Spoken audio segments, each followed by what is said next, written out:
Livro Mulheres em Apuros, por Marta Pierce, capítulo 5. Que diferença faz a intenção dele? Sentimentos feridos. Quando eu era criança, não lembro de meus pais dizendo: "Isso fere meus sentimentos". Lembro que eles me diziam: "Você está sendo egoísta" ou "Isto não é certo". Visto que eles nunca falaram de seus sentimentos sendo feridos, imagino que nunca aprendi a pensar em termos de meus sentimentos feridos. Contudo, desde que me tornei adulta, passo por ocasiões quando alguém diz ou faz algo que me leva a pensar: meus sentimentos estão feridos. Além disso, desde que me tornei uma conselheira bíblica, tenho aconselhado muitas mulheres que me diziam como seus sentimentos têm sido feridos e, na maioria das vezes, compreendo por quê. Consideremos os seguintes exemplos. Como ele pôde mentir sobre mim daquele jeito? Isso feriu meus sentimentos. Ela não me deixa ajudá-la. Isso feriu meus sentimentos. Ele me envergonhou deliberadamente na frente de meus amigos. Isso feriu meus sentimentos. Minha professora da escola dominical pediu-me para orar. Ela deveria saber que isso me deixa desconfortável. Isso feriu meus sentimentos. Por que minhas amigas não me convidaram para ir à lanchonete? Isso feriu meus sentimentos. A senhora que me apresentou pronunciou meu nome errado. Todos riram baixinho. Isso feriu meus sentimentos. Eu jamais a trataria como fui tratada. Isso feriu meus sentimentos. Ele ficou chateado quando eu simplesmente fiz uma pergunta. Isso feriu meus sentimentos. A comissão nunca parece gostar de minhas ideias. Não volto lá mais. Eles feriram meus sentimentos. Ele disse que estava brincando comigo, mas me senti desconfortável. Meus sentimentos estão feridos. Quem ele pensa que é para me dizer que estou errada? Ele não é tão perfeito assim. Ele feriu meus sentimentos. Meu pai bebia e negligenciava nossa família. Ele me rejeitou e meus sentimentos estão feridos. Meu esposo deixou-me por uma mulher. Isso feriu meus sentimentos. Os presbíteros não gostaram de minha sugestão sobre a ordem do culto na igreja. Gostaria de nunca haver sugerido. Eles feriram meus sentimentos. Por esses exemplos, podemos ver que há várias formas de uma pessoa ter seus sentimentos feridos. O propósito deste capítulo é considerar o que são sentimentos feridos, o que causa sentimentos feridos e o que a Bíblia nos ensina a respeito de como superar sentimentos feridos. Comecemos definindo os sentimentos feridos. O que exatamente são sentimentos feridos? Sentimentos são emoções, e emoções ocorrem depois que pensamos em algo. Por exemplo, se eu pensar, sei que este avião vai cair, então me sentirei inquieta. Se eu pensar, não consigo acreditar que ele fez isso comigo, isso me deixa tão chateada, ficarei frustrada. Se eu pensar, ele fez isso deliberadamente para que eu parecesse uma tola, ficarei magoada. O dicionário Webster define a dor emocional como aflição ou angústia mental. A dor emocional que experimentamos quando nossos sentimentos são feridos pode variar em intensidade de leve a esmagadora. A dor dos sentimentos feridos pode ser tão grande a ponto de você não conseguir dormir por causa do pensamento acerca de como a outra pessoa machucou você. A dor de sentimentos feridos pode ser tão grande a ponto de retornar, mesmo depois de 50 anos. Quando você lembra da mágoa há muito tempo ocasionada. Esse tipo de dor emocional pode deixar-nos incapacitadas ou, pelo menos, muito desestabilizadas e aborrecidas. Para entender realmente o que são sentimentos feridos e o que fazer sobre eles, precisamos considerar o que as Escrituras nos ensinam. Comecemos com a palavra dor. Quando pesquisamos na Bíblia situações em que pessoas são feridas, encontramos várias referências. Algumas dizem respeito a ferimentos físicos e algumas a danos emocionais. Para os propósito deste estudo, analisaremos duas referências que reportam-se à dor emocional. Os mortos à espada cairão no meio de vós, para que saibais que eu sou o Senhor. Mas deixarei um resto, porquanto alguns de vós escapareis da espada entre as nações, quando fordes espalhados pelas terras. Então se lembrarão de mim os que dentre vós escaparem entre as nações, para onde foram levados em cativeiro. pois me quebrantei por causa do seu coração dissoluto que se desviou de mim, e por causa dos seus olhos que se prostituíram após os seus ídolos. Eles terão nojo de si mesmos, por causa dos males que fizeram em todas as suas abominações. Ezequiel 6, 7-9. Houve tempos quando os filhos de Israel, apesar de toda a revelação que tinham de Deus, deixaram de adorá-lo para adorar ídolos. No Antigo Testamento, Deus faz referência a si mesmo como o esposo da nação de Israel. Então, como uma esposa infiel pecando contra seu esposo, Israel cometeu adultério espiritual. Isso, é claro, feriu a Deus. Aqui a palavra hebraica para quebrantar significa desgraça, humilhação, vergonha ou opróbio. A idolatria do povo era um opróbio vergonhoso, doloroso a respeito de Deus, especialmente depois de tudo que ele havia feito por eles. No Novo Testamento, vemos um tipo diferente de dor. Se, por causa de comida, o teu irmão se entristece, já não andas segundo o amor fraternal. Por causa da tua comida, não faças perecer aquele a favor de quem Cristo morreu. Romanos 14, 15. Nessa passagem, a palavra grega para entristecer significa causar tristeza, aflição ou ser transformador num indivíduo pesaroso. Durante os primeiros dias da igreja neotestamentária, a idolatria era desmedida e um aspecto do culto a ídolos era sacrifícios de animais. Frequentemente, a carne sacrificada a esses ídolos eram vendidas no mercado público. Muitos dos novos cristãos haviam sido idolatrados. Então, para eles, só o pensar em comer carne que havia sido sacrificada a um ídolo era repugnante e considerado pecaminoso. Paulo explicou para eles em Romanos 14 que sacrificar carne a um ídolo não a tornava impura. Contudo, pelo bem daqueles que pensavam que ela era impura e que eram novos cristãos, os cristãos mais experientes deveriam abster-se de comer tal carne. Do contrário, eles causariam aos novos cristãos desnecessária aflição ou tristeza. Em outras palavras, isso os machucaria. Vimos pelo menos uma maneira de machucar as pessoas e de machucar o próprio Deus também. Independentemente de a ação de machucar ter causado aflição, dano, humilhação ou vergonha, os exemplos bíblicos que temos analisado aconteceram por causa de pecado. Sofrimentos devido a pecado geralmente são intencionais, mas há outro tipo de sofrimento que não é intencional. Em outras palavras, não existe a intenção de ferir, mas a situação é interpretada como se houvesse tal intenção. Agora consideremos o que fazer com o sentimento que nos causam, quer intencional ou não intencional. Superando sofrimentos causados intencionalmente. Sofrimentos causados intencionalmente são pecaminosos. Eles podem acontecer em forma de difamação, xingamentos, comentários e ações maliciosas ou ameaças cruéis. Qualquer que seja a forma, você pode superá-los apenas por meio de respostas justas e não acrescentando maldade. Vários princípios bíblicos básicos nos dão orientação prática a respeito desse assunto. 1. Mostre amor a Deus e à pessoa que está pecando contra você. Mestre, qual é o grande mandamento na lei? Respondeu-lhe Jesus. Amarás o Senhor teu Deus de todo o teu coração, de toda a tua alma e de todo o teu entendimento. Este é o grande e primeiro mandamento. O segundo, semelhante a este, é: amarás o teu próximo como a ti mesmo. Mateus 22, 36-39 e também 1 João 4, 20-21. A maneira de mostrar amor a Deus é obedecer a sua palavra. Diferentemente do servo que não perdoou a pequena dívida de seu conservo, ainda que seu mestre houvesse perdoado uma grande dívida dele. Devemos perdoar a pessoa que está pecando contra nós. Nosso pensamento inicial deveria ser: Senhor, sabendo que cometi um pecado pior que este, e o Senhor perdoou-me, como posso ajudar esta pessoa? Ajuda-me a não permanecer na dor, mas honrar o Senhor.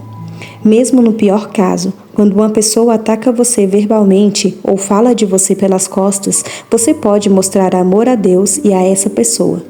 Você mostra amor a Deus obedecendo sua palavra e mostra amor pela outra pessoa sendo bondosa, paciente e não repetindo em sua mente vez após vez o que ele ou ela fez. Como cristã, você será vindicada agora ou na eternidade e pode agarrar-se à seguinte promessa: se pelo nome de Cristo sois injuriados, bem-aventurados sois, porque sobre vós repousa o Espírito da glória e de Deus. 1 Pedro 4:14. Segundo, agradeça a Deus pela aprovação, dando sempre graças por tudo a nosso Deus e Pai, em nome de nosso Senhor Jesus Cristo. Efésios 5:20. Olhar a vida de uma perspectiva eterna será de grande ajuda. O que Deus está fazendo? O que Ele quer que eu aprenda com esta aprovação? As Escrituras mandam: em tudo dá graças, porque esta é a vontade de Deus em Cristo Jesus para convosco. 1 Tessalonicenses 5:18. Certamente não é agradável quando pecam contra nós, mas deveriam ser uma alegria para você o ser provada por Deus, porque você sabe que Ele está moldando seu caráter à semelhança de Cristo. Então, quando pensar no pecado de outra pessoa contra você, agradeça a Deus pelo que Ele está tentando ensinar-lhe. Ponto 3. Vença o mal com o bem. Não te deixes vencer do mal, mas vence o mal com o bem. Romanos 12:21. No sistema interestadual de Atlanta, há rampas de entrada que parecem levar a uma direção completamente oposta à qual você deseja ir. Você entra naquelas rampas pela fé nas placas, certamente não por vista. Uma vez na rampa, você começa a ver o círculo de quase 360 graus que eventualmente a levará à direção que você quer. Superar o mal com o bem é como aquelas vias expressas. Nossa tendência natural é nos vingarmos do mal com mais coisas ruins. Se alguém está chateado conosco, nós o atacamos. Se forem mesquinhos conosco, somos mesquinhas como eles, ou pelo menos em nosso coração, pensamos em ser mesquinhas também. Entretanto, assim como a entrada na via expressa é pela fé, pagamos o mal com o bem pela fé. O mandamento de Deus é claro: não te deixes vencer do mal, mas vence o mal com o bem. Você não tem de sentir vontade de fazer isso, você não tem de desejar fazê-lo, e a outra pessoa não tem de merecê-lo, mas você tem de responder em justiça. Ponto 4. Em vez de vingar-se, abençoe. Não pagando mal por mal ou injúria por injúria, antes pelo contrário, bendizendo, pois para isto mesmo fostes chamados a fim de receberdes bênção por herança. 1 Pedro 3:9. O apóstolo Pedro deixa claro que não devemos pagar mal por mal, antes, pelo contrário, abençoar. Pense sobre a pessoa que feriu você. Pense em algo prático que você pode fazer por ela e que a abençoaria. Então faça isso. Se você não conseguir pensar em nada, peça a Deus para ajudá-la. Ponto 5. Ore por aqueles que a caluniam. Bendizei aos que vos maldizem, orai pelos que vos caluniam. Lucas 6:28.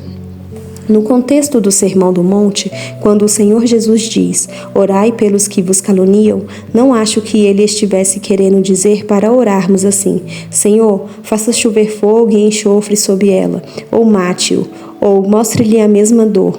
Acho que ele estava dizendo para você orar pelo bem-estar deles, pelo arrependimento e para que deem glória a Deus. Ponto 6. Fale a verdade em amor. Mas, seguindo a verdade em amor, cresçamos em tudo naquele que é a cabeça, Cristo. Efésios 4:15. Falar a verdade em amor geralmente é difícil para nós por causa de nosso coração pecaminoso. Parece ser especialmente difícil quando estamos cansadas ou quando somos pegadas de surpresa. Existem ocasiões quando é muito importante ser tardia para falar. Tiago 1:19. Talvez você até precise dizer, não tenho certeza a respeito de como devo responder-lhe, mas voltarei a falar sobre o assunto. Veja Provérbios 15:28. Então ore a respeito, pense a respeito e volte a falar sobre o assunto. Falar a verdade em amor envolve não só dizer a verdade, mas também usar um tom de voz benigno, porque o amor é benigno. 1 Coríntios 13:4. Ponto 7. Confronte amorosamente a pessoa que está pecando contra você. Irmãos, se alguém for surpreendido em alguma falta, vós que sois espirituais, corrige-o com o espírito de brandura e guarda-te para que não sejas também tentado. Gálatas 6:1.